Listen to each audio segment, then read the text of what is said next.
स्वाहा तत्सवितुर्वरेण्यं भर्गो देवस्य धीमहि धियो यो नः प्रचोदयात्। बर्हापीरं नटवरवपुः कर्णयोर्कर्णिकारं बिभ्रदवासः कनककपिशं वैजयन्तीं च मालां रन्ध्रानवेनोर्धरसुधया पूरयन् गोपवृन्दै वृन्दारण्यं स्वपदरमणं प्राविशत गीतकीर्तिं।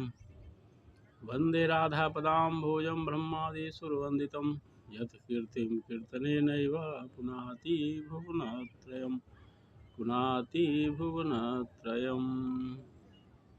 जय राधा माधव जय कुंज बिहारी जय गोपी जन वल्लभ जय गिरिवरधारी। जय राधा माधव जय कुंज बिहारी। सभी भागवत प्रेमियों को राधे राधे। आइए आज पुनः प्रकृति की गोद में बैठकर मंद हवा के झोंकों के साथ भागवत रस का पान करें। हम लोग महारास का श्रवण कर रहे हैं और यह महारास का जो अध्याय है वो भागवत का हृदय है।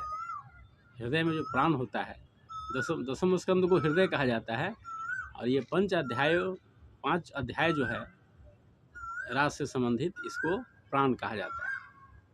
तो ये भागवत का प्राण है।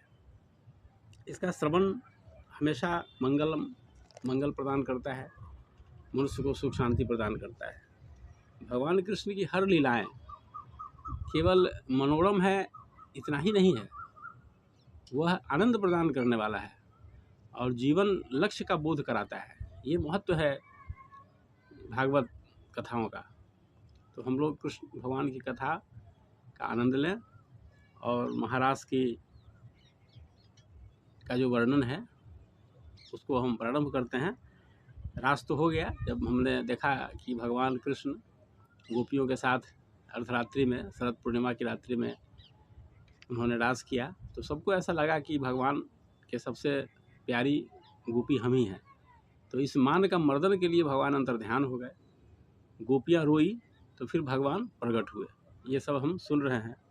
प्रकट होने के बाद उन लोगों को, गोपियों को उतना ही आनंद मिला जितना किसी धनी व्यक्ति का धन खो जाए और पुनः प्राप्त हो जाए तो उसे जो खुशी होती है, बस उस खुशी से आप तुलना कर सकते हैं, या वह खुशी तो कम है, यह तो दिव्य आनंद प्रदान करने वाला है। तो भगवान को देखकर सभी हर्षित हुई और आगे का जो है प्रक्रिया महारास का शुरू हुआ। तो भगवान उतने स्वरूप बनाए जितनी गोपियाँ थी। अब प्रत्येक 2 गोपियों के मध्य में वे स्थित थे।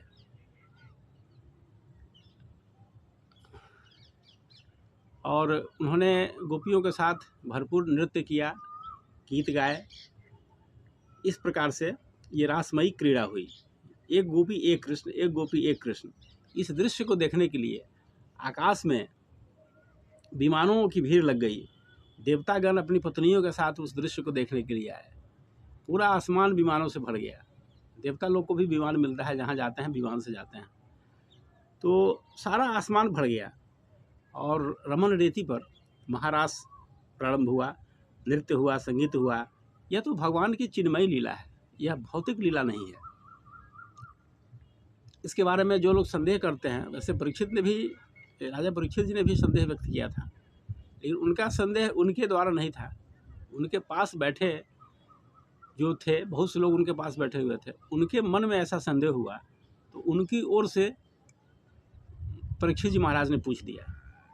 या ऐसे भी कह सकते हैं कि वह संदेह हम लोगों के मन में भी हो सकता है कि अर्धरात्रि की बेला में एक पुरुष स्त्रियों के साथ नृत्य करे एकांत में, यह लोक मर्यादा के विरुद्ध है।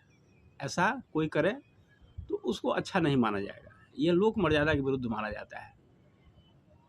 लेकिन यह मिलन, यह भगवान का जो नृत्य संगीत है अर्धरात्रि की बेला में गोपियों के साथ, यह उतना ही निर्दोष है जितना ऐसा कहा गया है उदाहरण के साथ कि एक बच्चा अर्भक कहते हैं उस बच्चे को जिसके मुंह से दूध की सुगंध आती हो।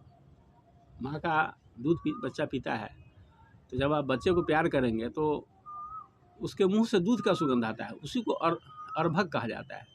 इतना छोटा बच्चा जब दर्पण के सामने बैठा रहता है, अपना प्रतिबिंब उसमें देखता है और वो हंसता है, तो उसको दर्पण में जो बच्चा है वो भी हंसता दिखाई देता है। वो खेलता है तो उसको भी लगता है कि बच्चा आईने के अंदर खेल रहा है। वह मुक्का मारता है तो उसको भी लगता है कि वह बच्चा मुक्का मार रहा है। वह बच्चा इस रहस्य को नहीं जान रहा है, लेकिन वह बच्चा तो कोई दूसरा नहीं है, उसी का प्रतिबिंब है। तो उस बच्चे के साथ इस बच्चे का मिलन, बच्चे का अपने प्रतिबिंब के साथ मिलन जितना निर्दोष होता है, वैसा ही निर्दोष गोपियों के साथ भगवान कृष्ण के मिलन का है। बहुत सुंदर श्लोक आया भागवत में 33वें अध्याय, इस 10वें स्कंद के 33वें अध्याय का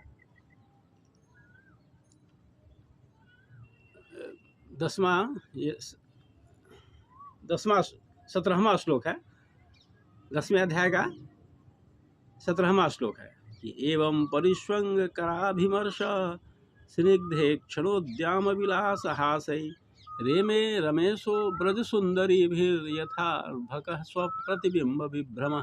जैसे छोटा बच्चा, दूध पीता बच्चा अपने प्रतिबिंब को देख करके आश्चर्यचकित हो जाता है या उसके साथ खेलता है, प्रतिबिंब के साथ खेलता है, वैसा ही साथ, उतना ही निर्दोष, उतना ही वासना मुक्त संबंध, भाव, संग गोपियों का कृष्ण के साथ है।